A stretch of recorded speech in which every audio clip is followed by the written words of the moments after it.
In an ever-evolving digital landscape, for your business to thrive, you must adapt or die. Welcome to Marketing in the Age of AI, the podcast helping you harness the power of AI and marketing tools to revitalize and grow your business. And now here's your host, marketing expert and author of Authentic Marketing in the Age of AI, Emanuel Rose.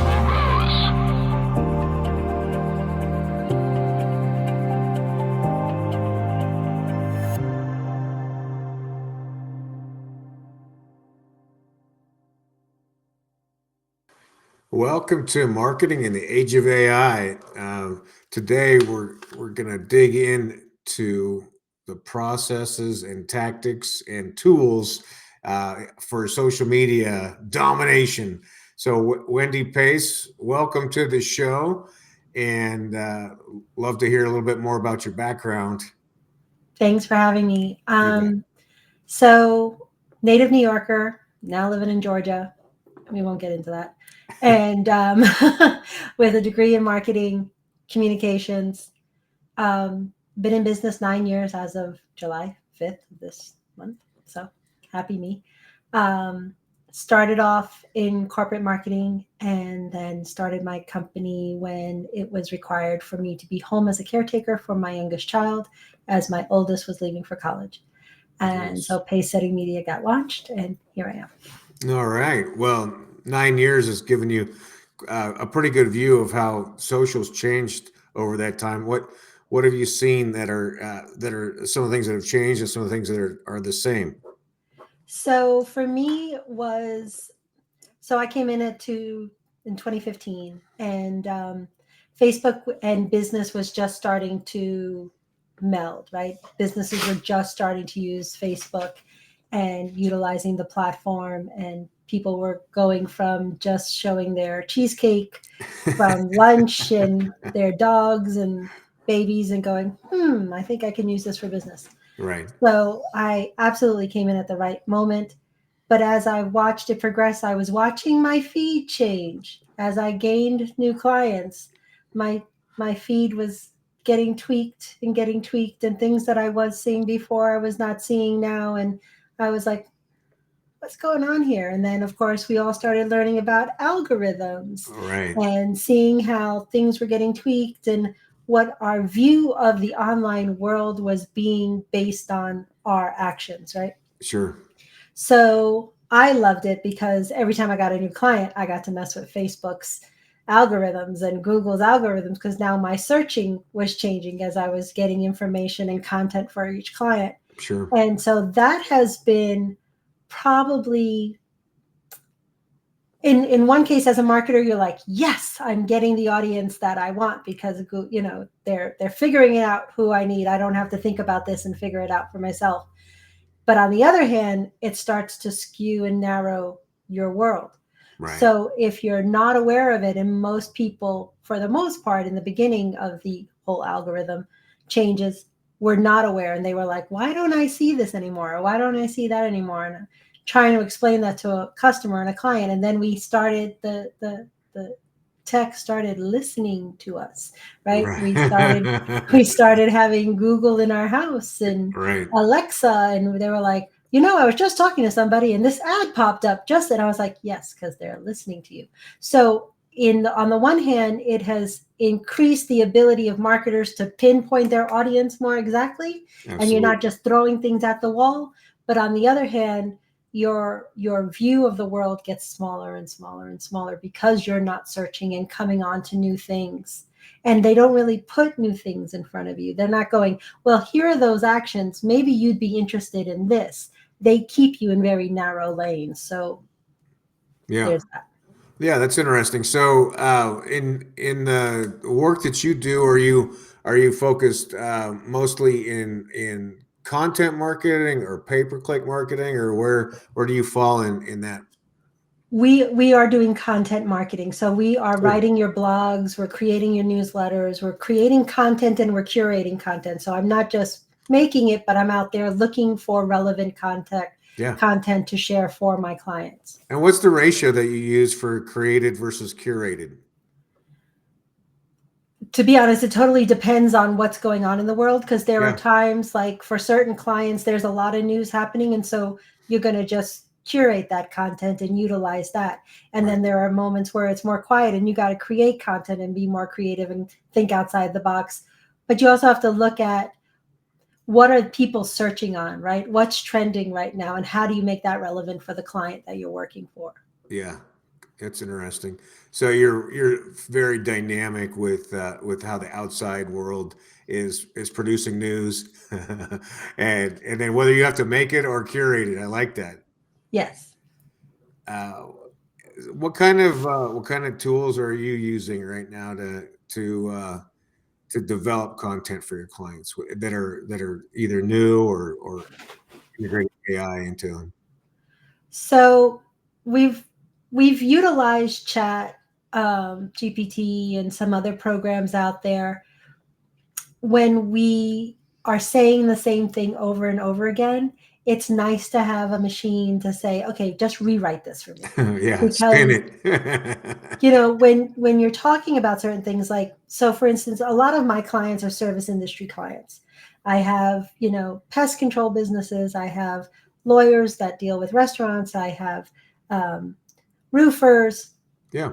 And when you've had a client for a very long time, for instance, my pest control. So how many different ways can I talk about rats or rodents and or termites, right? Right. Yeah. I need a different perspective. I've only got so many words. So Yeah. I will take something that I have written, I will put it into Chat. I go, rewrite this for me from this perspective. Yeah. And it'll give it to me. I then take that, what it's written, I go through it, because Chat doesn't always get grammar right. Chat Yeah. doesn't always spell right.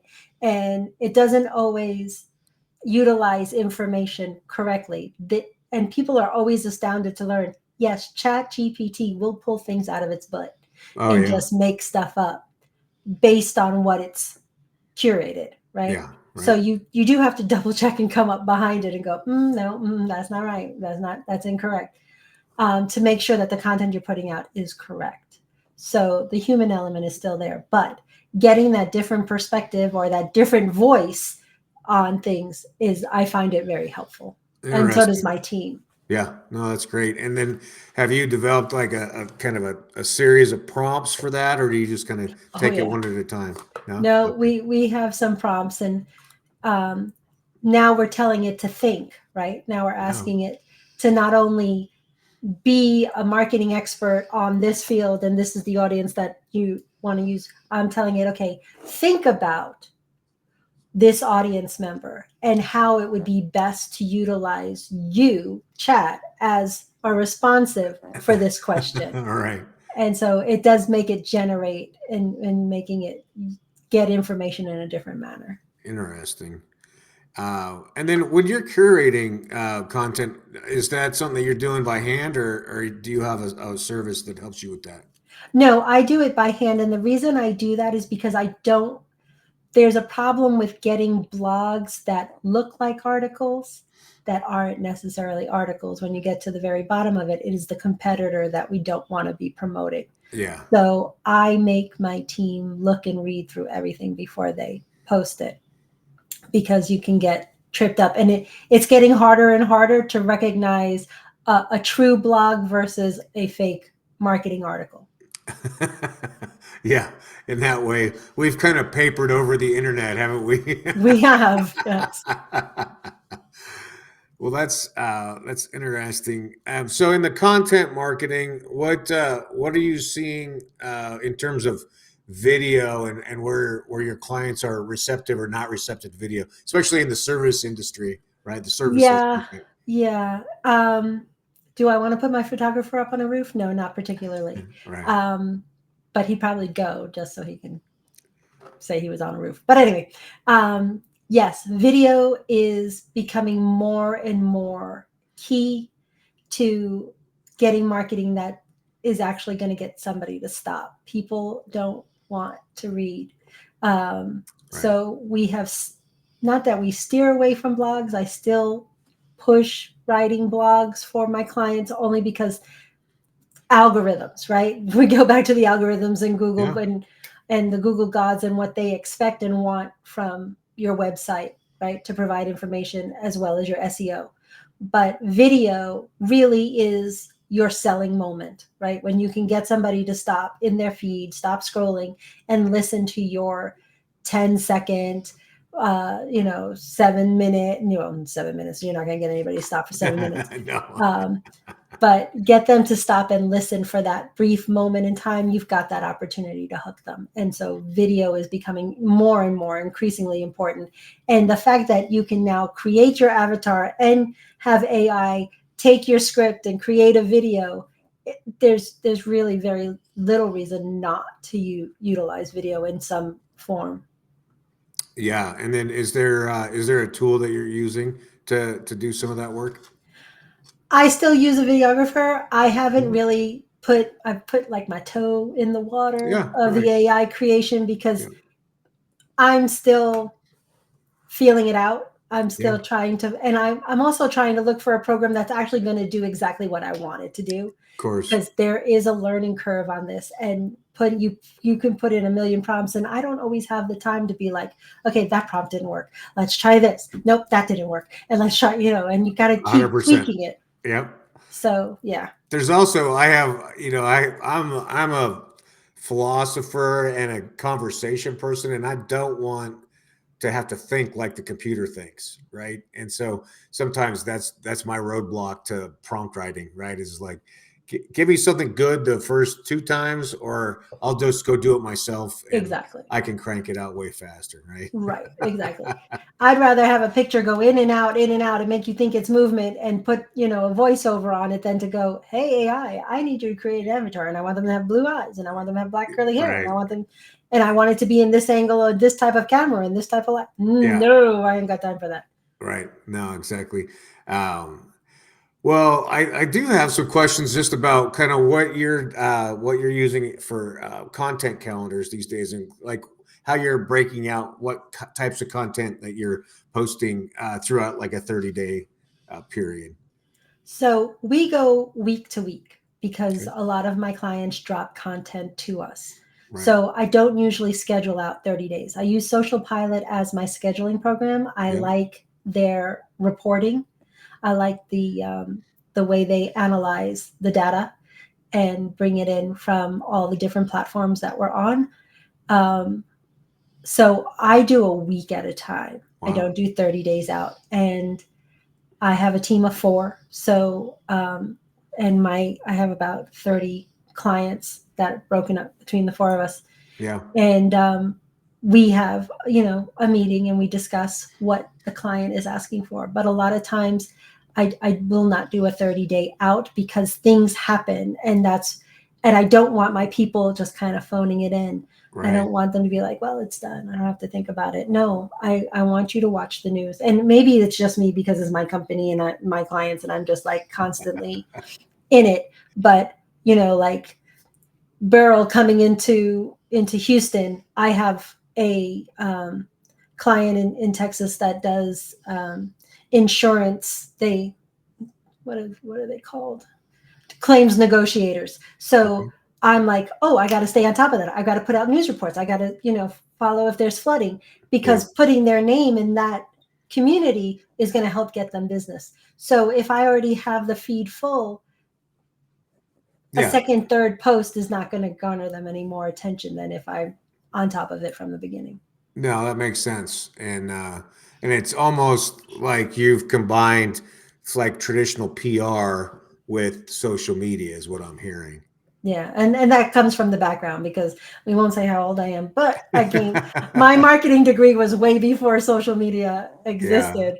So yes, it's more of a PR base. Yeah, which is it's an interesting USP, and it's an angle I hadn't thought of before. So that's that super timely and hand curated support of content is pretty amazing, pretty neat service to provide for your clients. Well, because the reason Google is out there is they want content that is relevant and current, right? Right.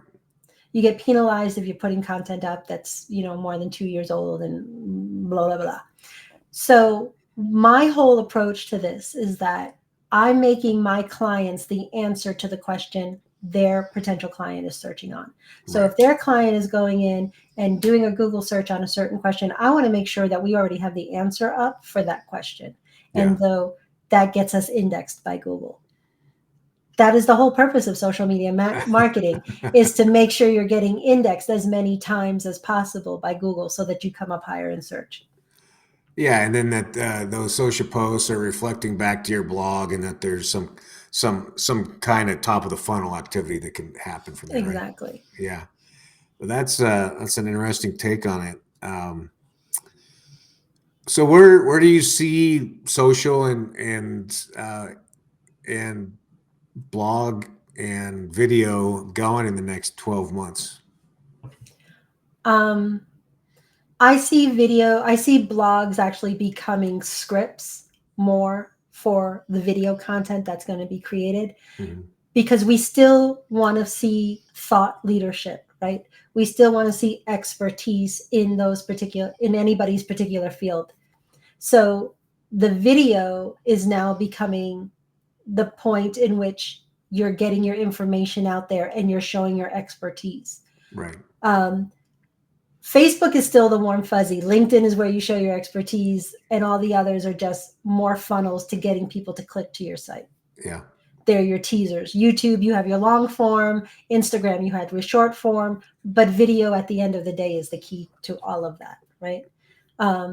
For any business wanting to show their expertise, you're going to have to put your face on the screen. Yeah. We're more isolated than ever before, yet we're more connected than ever before. And this kind of back and forth is the new one-to-one in person. Right. Yeah. Yeah, that's interesting. Are you finding, like, out of your client base, like what percentage of them are willing, the CEO or founder is willing to be on video for you? Well, they're more like, can't you just talk to my customers? Can I just get Right. testimonials? I don't really want to be on camera. Right. And sometimes, but it's funny, the more they get comfortable, the more like, yeah, I want to. Okay. Yeah, So it feels now, good. Yeah. yeah, when they get the feedback and they see the clicks, and I'm like, do you see how much more engagement you got because you were in the video as opposed to just the testimonial? Right. So it's a fine balance. That testimonial gets you out in front of that customer's network, right? So they know they used your services. But when I put you out there, then you got a much bigger network, and not just your customers, but your friends are now sharing you as well. Yeah. And they don't think about sharing you on a regular basis. Right. Yeah. Some blog post is not going to do it like a video, right? Right. Yeah. That's interesting. I'm curious about your experience so far with podcast guesting and what you found for yourself and for your agency by being a guest. How long have you been guesting? I've been guesting since the beginning of the year. So I've done probably about 16, 17, maybe even 20 podcasts now. I find now, in the first time I did this, I was like, yeah, because it's a learning curve also. Yeah, right. It is. I like creating the podcast. Like, I've always encouraged my clients, you should do a podcast, or, especially my authors. I'm like, don't just put your book out there, have that conversation on a regular basis. For sure. And I'm working with an author right now out of New Jersey that I'm like, dude, we need to do a podcast. Yeah. Well, you can put him in touch with me, and I'll recommend that he does it. I'll be your backup on that. Okay, absolutely.